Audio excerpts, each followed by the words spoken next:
They're all gone now. My mother-in-law's voice sank through the phone, dripping with satisfaction. I got great deals for my friends at the club. You should thank me for handling it all while you were away. I gripped my coffee mug tighter, staring out at the Mediterranean from my hotel balcony in Greece. The research fellowship I'd been awarded was supposed to be my chance to continue my father's marine biology work. Instead, here I was listening to Patricia brag about selling off my inheritance. The boats were just sitting there collecting dust, she continued, clearly enjoying herself. 8 luxury vessels. It was wasteful. At least now they'll be used properly. My name is Olivia Morgan, and at 34, I just learned that my mother-in-law had sold my father's prized collection of boats, vessels he'd spent his life restoring and using for his groundbreaking marine research. Each one was specially equipped with custom research equipment he'd designed himself. Did you get the paperwork sorted? I asked calmly, my voice steady despite the rage building inside me. The question seemed to catch her off guard. Paperwork? Oh, don't worry about all that. Cash deals are so much simpler, Patricia laughed. Your father was always obsessed with documentation and permits. Such a waste of time. I smiled, though she couldn't see it. Thanks for letting me know, Patricia. I need to go now. Early meeting tomorrow. That's it, she asked, disappointed by my lack of reaction. You're not upset. These boats were worth millions, and now they're gone. Just like that. Just like that, I echoed, ending the call before she could respond. I immediately dialed another number, one I'd memorized years ago. Harbor Master Stevens, it's Olivia Morgan. Has anyone tried to move my father's boats? Mrs. Morgan. I was just about to call you, his familiar voice replied. Some people showed up this morning with cash, claiming they bought the vessels. I told them they needed proper transfer documentation and registration papers. They weren't too happy about that. Perfect, I said, feeling a weight lift from my shoulders. And the security measures we put in place. All active. Nobody can move those boats without your electronic authorization and the proper codes. Your father made sure of that before he passed. He paused. Should I be worried about these people? No, I replied, but please keep the cameras running. I have a feeling they'll be back. After hanging up, I opened my laptop and clicked on a bookmark labeled Morgan Fleet Security. 8 live video feeds appeared, showing each of my father's boats safely docked in their spots.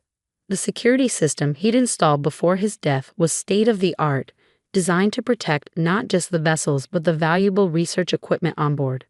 My father, Dr. James Morgan, hadn't just been a marine biologist. He'd been a pioneer in ocean conservation. Each boat in his fleet served a specific purpose in his research, equipped with custom technology he'd developed. The collection was worth millions, but their true value lay in the scientific potential they represented. Patricia had never understood that. To her, they were just status symbols, toys that could be sold to her country club friends for quick cash. She'd never forgiven my father for leaving everything to me instead of her son, my husband Michael. The boats need to stay in the family, Dad had told me before he died, but they need to stay with someone who understands their purpose. Your work, your passion. It's exactly what I've always fought for. Promise me you'll continue the research. I promised, and I meant it. That's why I'd taken the fellowship in Greece, studying the same Mediterranean coral reefs he'd worked to protect. What I hadn't expected was for Patricia to make her move while I was away. My phone buzzed with a text from Michael. Mom just called me, furious. Says you've got some kind of high-tech security on the boats. Why didn't you tell me? I sighed. Michael was a good man, but he'd always struggled to stand up to his mother. He worked in finance, far removed from the world of marine biology that his father-in-law and I shared. Patricia had used that distance to her advantage, constantly whispering about how I was wasting the boats, how they could be sold to fund more practical ventures. Because your mother has been trying to sell them since Dad died, I typed back. The security system was his idea, not mine. Check your email, I sent you the footage from today. Minutes later, my phone rang. Oh God, Michael's voice was shaky. Is that my mother trying to break into the cabin of the research vessel? Yes, I replied. And that's your mother's friend Linda attempting to hotwire the Phoenix. But she told me you'd agreed to sell them. She said you'd signed papers. There are no papers, Michael, she lied. She sold boats she had no right to sell, took money she had no right to take. I kept my voice gentle. This wasn't his fault, but he needed to understand the gravity of the situation. "What are you going to do?" he asked quietly. "Nothing yet," I said. "The boats are safe, and thanks to Dad's foresight, they can't be moved without my authorization. But your mother's friends just paid cash for stolen property. They might want to rethink that decision." As if on cue, my phone buzzed with another call. Patricia again. I let it go to voicemail, already knowing what it would say. She'd be angry, threatening, probably trying to paint me as the villain who'd tricked her friends out of their money. But I had something she didn't: truth, documentation, and a promise to keep. The boats weren't just vessels. They were my father's legacy, tools for understanding and protecting our oceans. And I wasn't about to let them become playthings for Patricia's country club friends. I pulled up the security footage again, watching Patricia's frustrated attempts to access the boats. She had no idea that every failed attempt, every angry outburst, was being recorded. She thought she was dealing with her naive daughter-in-law, the scientist too absorbed in her research to notice what was happening back home. She was about to learn just how wrong she was. I opened my email and began to compose a message to my father's lawyer, attaching the security footage. The harbor master had already documented the attempted theft, and Patricia's phone call had been recorded through my hotel room system, another security measure my father had insisted upon. "Time to show them what happens when you mess with a Morgan," I whispered, hitting send. The real battle was just beginning. The next morning, my phone was flooded with messages. Patricia's friends from the country club were panicking, demanding their money back. Each voicemail was more desperate than the last, filled with threats of legal action and social ostracism. I forwarded them all to my lawyer, adding to the growing pile of evidence. "Mrs. Morgan, Harbor Master Stevens called just as I was preparing for my research dive. You need to see this. Your mother-in-law is here with the police." I switched to the live security feed on my laptop.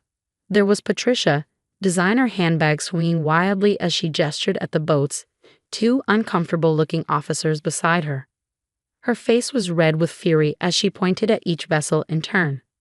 "Those are the boats my friends purchased." Her voice came clearly through the security system's audio. "This is theft. She's stealing from us." "Ma'am," one officer replied, clearly tired of the conversation, "we've checked the documentation.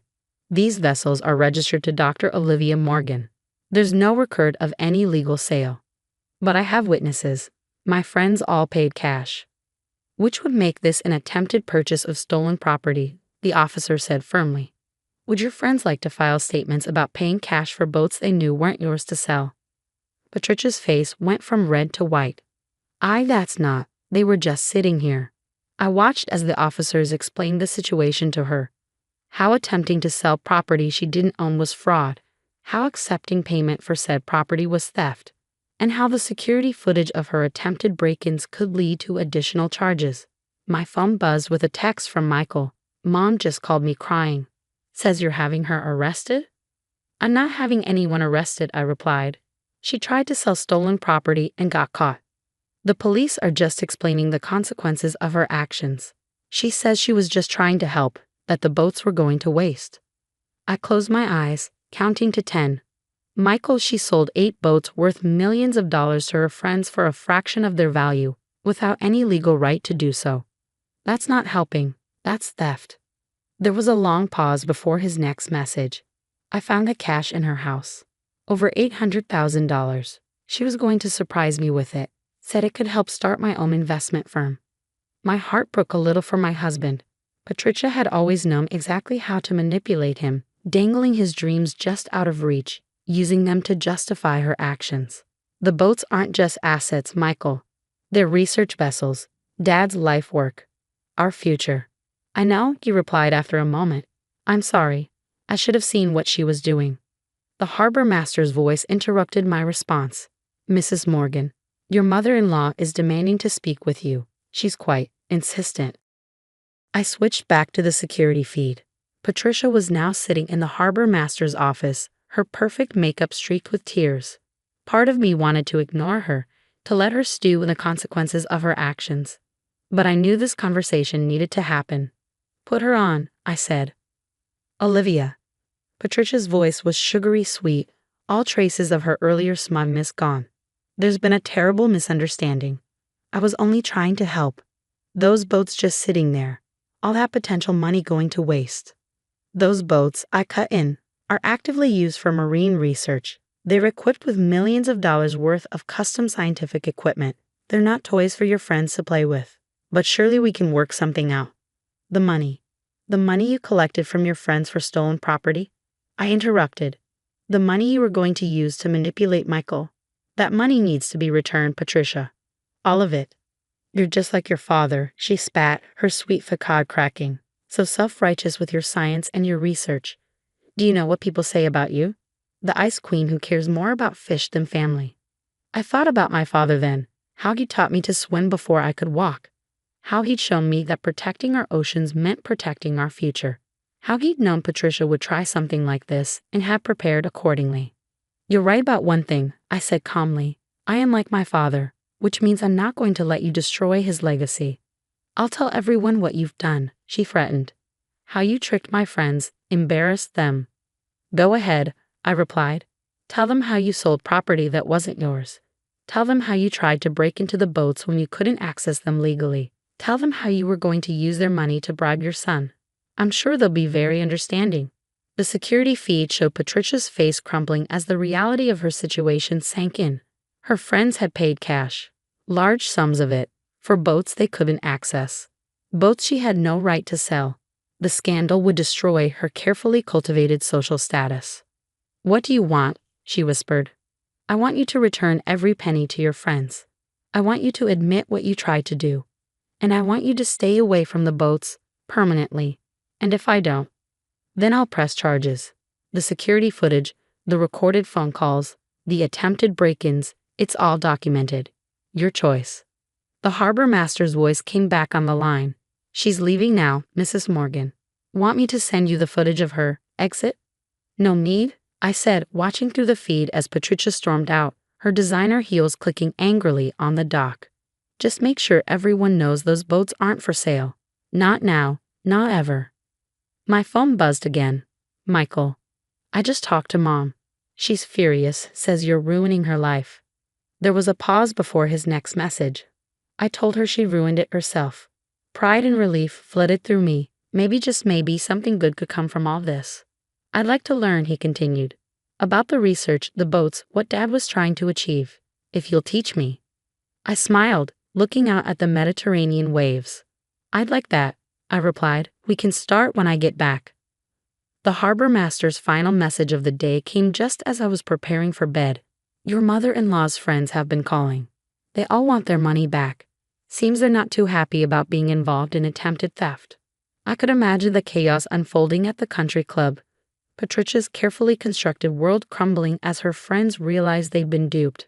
But that was her problem to solve, not mine.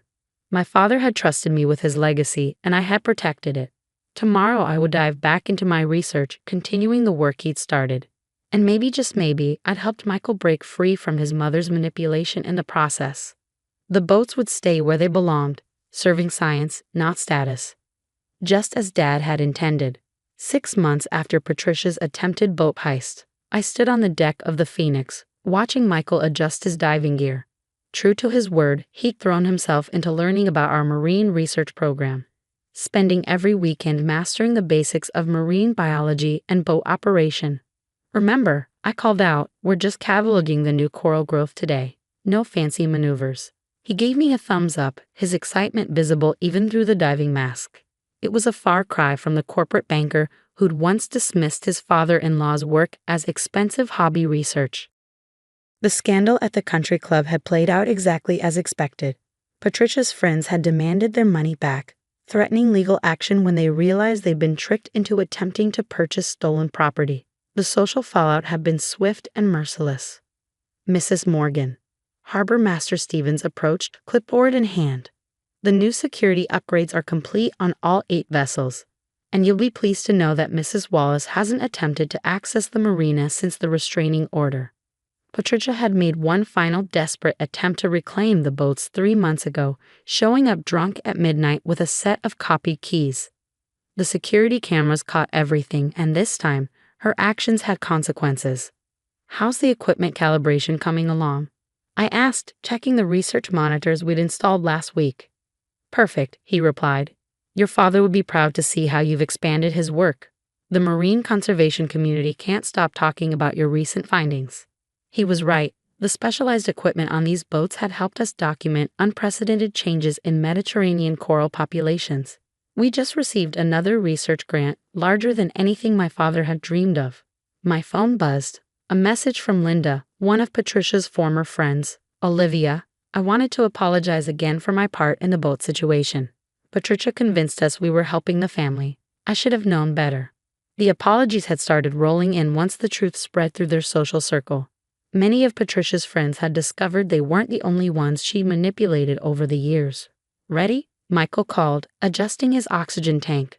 "Almost," I replied, double-checking his equipment. This would be his first official research dive, helping document the coral restoration project we'd started 3 months ago. As we prepared to descend, I thought about how much had changed. Patricia had been forced to move to Arizona after the scandal, her social standing in shambles. She still sent occasional emails, alternating between anger and attempts at reconciliation, but Michael had finally learned to set boundaries. "I can't believe I never understood what Dad was trying to achieve here," he said as we surfaced an hour later, his face glowing with excitement. "All those years, Mom kept saying he was wasting his fortune on these boats, but look at what they can do." The research vessels had become our bridge, not just to continuing my father's work, but to healing our family. Michael had discovered a passion for marine conservation that matched my own, and our marriage was stronger than ever. "Your father knew exactly what he was doing," I said, helping him back aboard. "Both with the boats and with the security measures. He knew someone would try to take them eventually." "He knew my mother would try," Michael corrected, pulling off his diving mask. "I found his old journals in the Phoenix's cabin.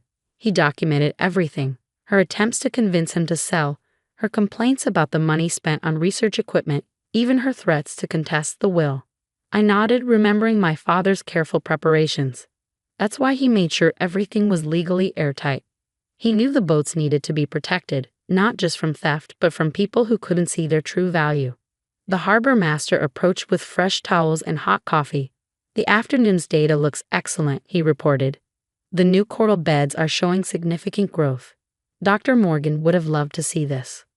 Looking out over the fleet, 8 vessels dedicated to understanding and protecting our oceans, I felt my father's presence stronger than ever.